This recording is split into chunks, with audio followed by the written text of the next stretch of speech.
Ms. Anthea Ong.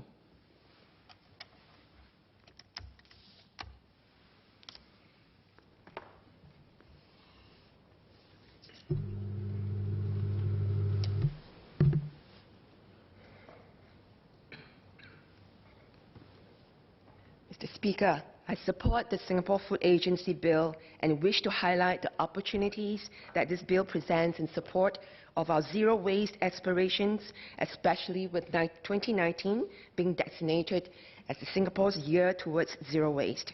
I shall focus in particular on food waste today. Mr. Speaker, if we are truly serious about becoming a zero waste nation, then the first step must surely be to seriously examine the current state and the root causes of food waste. Food waste comprises avoidable food waste and unavoidable food waste. In the following sections, I am referring to avoidable food waste. Singapore's current food supply chain is a linear economy, which is the cause of much food waste every day because it is simpler and cheaper for businesses and individuals to throw away food than channel the same to better use. I was heartened by Minister Masagos's acknowledgement of this fact at the launch of Singapore's year towards zero waste, where he noted the need for Singapore to adopt a circular economy approach to achieve zero waste. A circular economy is one where the waste of one part of the food cycle becomes resources for another. So let's start upstream with food imports. Based on 2016 figures provided by AVA, there were almost 1.4 million tons of food plus 1.9 million eggs available for consumption versus almost 800,000 tons of food wasted in the same period, according to NEA. This shows that more than half of all food available in Singapore was wasted in 2016. While it is important to ensure enough food for Singapore, how can we make sure that we do not over-import food that leads to much waste? Next on the food chain is avoidable food generated by businesses including food manufacturers, food wholesalers, and F&B businesses. While no official numbers have been released, an informal group like SG Food Rescue can give us some indication. SG Food Rescue rescued over 100 tons of food in the past year through volunteer efforts alone. Less than $5,000 was spent to collect and redistribute the food by 250 individuals or volunteers to feed 550 people, 3 meals a day for a whole year. That's 200,000 meals. Remember that this is just one group's effort. And now let's examine the amount of avoidable food waste generated by each household, Mr. Speaker. This amounts to 2.5 kg each week, according to a 2017 study by NEA. With 1.28 million households in Singapore, 168,000 tons of food waste is generated by households, which is about 21% of total food waste of the 800,000 tons I mentioned earlier. Mr. Speaker, these are big numbers and hard to fathom for laypersons like myself. An easier way to understand what 800,000 tons of total avoidable food waste a year means is to look at someone like Ahwa, whom I happened to meet at Krita Aya a few weeks ago. In his 50s, partially blind and likely intellectually challenged, he was not asking for money, but for food. Ahwa is one of the 400,000 food insecure people in Singapore, according to Singapore Against Poverty, who need 438 million meals a year. Now, 800,000 tons of edible food waste translates to 486 million meals a year, which would therefore allow us to more than provide for everyone who struggles with food security.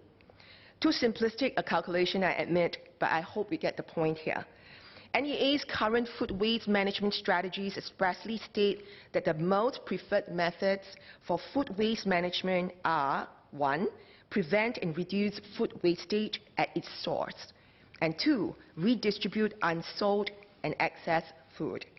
In food resource management, the order of priority should be first to feed humans, then animals, then to feed the soil via composting, or, as we call it, recycling, before finally generating energy from food waste. Currently, we seem to manage food waste by doubling down on recycling food waste and recovering energy from food waste, and not enough is done to reduce food waste from upstream sources. All edible food waste can and should be redistributed to people like Ahua instead of investing millions of dollars to build digesters to turn food waste into energy. The benefit here is not merely reduced waste, but a long-term reduction of the inflated cost of food resource, which worsens food insecurity for the poorest amongst us. So I would like to share some concrete proposals that I made in consultation with several seasoned members of the green community, including Climate Conversations, SG Food Rescue, and LEPAC and SG.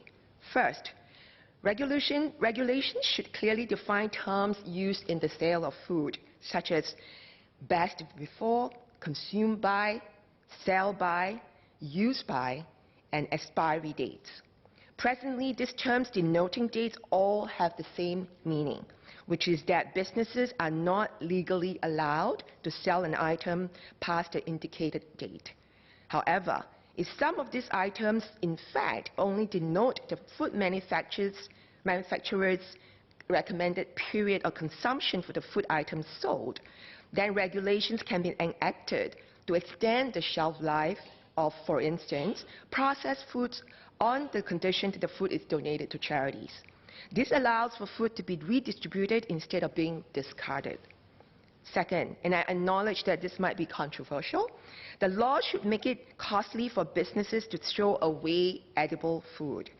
Donating food which remains edible but is no longer retailable costs time and manpower.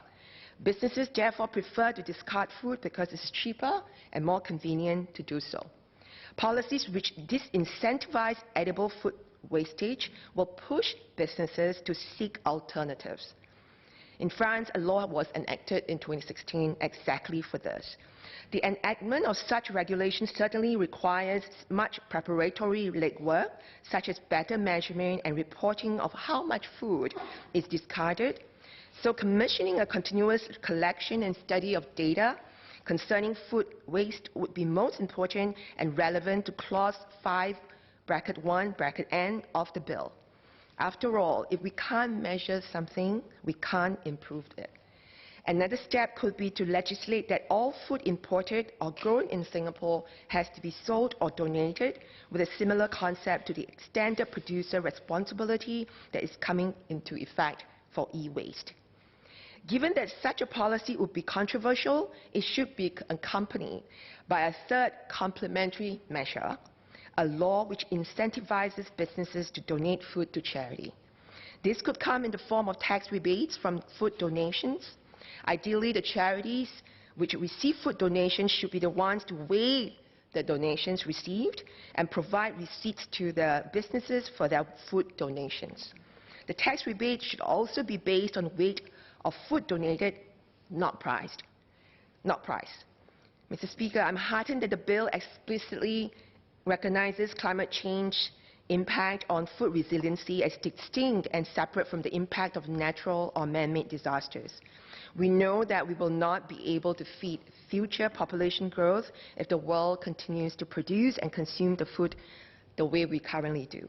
At the same time, research is also showing that with changing air quality, concentration of CO2, as well as soil quality, the levels of nutrition in our staple foods could change drastically. This dual challenge requires radical reimagination of the world's food production systems. New farming techniques, plant-based meats, alternative protein, all these developments require adaptable food regulations that allow for rapid adoption without compromising on food safety considerations. With this in mind, I would like to make further suggestions specific to the bill, including a more robust and accessible food issues reporting and whistleblowing system in performing its functions of regulating businesses as per Clause 5(a)(e). Such a system is already present in the United Kingdom. B, being flexible to react quickly to changing technology and norms when it comes to food labeling and food risk assessments. Transparency around supply chains and therefore confidence in terms of food safety can be achieved through increasingly low-cost technology. While championing this development of information labeling system, as per clause 5(1)(h), there is also need to strike a balance to ensure it does not become a barrier, for example, to the use of non-commercial composting as fertilizer within our food systems. It would be counterproductive to stifle production systems and models that are striving to achieve wholesome, nutritious food that is also fair to producers.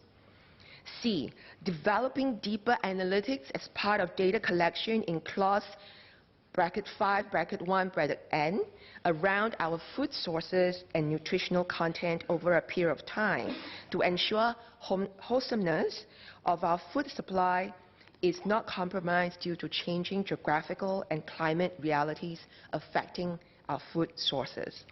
And last, D, exploring ways within or related to our carbon pricing framework to reward actors that are helping to reduce the carbon burden of our food system. Mr. Speaker, please allow me to end with some food for thought, pun intended. We can learn much from our own history. When we gained independence, we harnessed our limited resources to save every single drop across our national water taps, because every drop counts. Whatever actions we take with food, it shall be with this same indomitable spirit that we save every single grain across our national food baskets. No food goes to waste. Every morsel counts. We can learn much from the rainforest that wastes none. One trash becomes another treasure. It shall be with this same wisdom, creativity, and kampong spirit, involving all sectors of society, from the public service to businesses to civil societies and every single consumer, that we collectively ensure Ahua's and our next generation's food security is assured. Every act counts. Every one counts. Finally, Mr. Speaker, against the backdrop of our bicentennial commemoration, as well as overfishing and climate change triggering global food shortages and volatile geopolitics limiting food trade, the Singapore Food Agency Bill, with the vision of a zero-waste nation, is not only timely, but also timeless, as Singapore embarks on this journey of becoming a thriving circular economy and nation within the next 200 years and beyond. Thank you.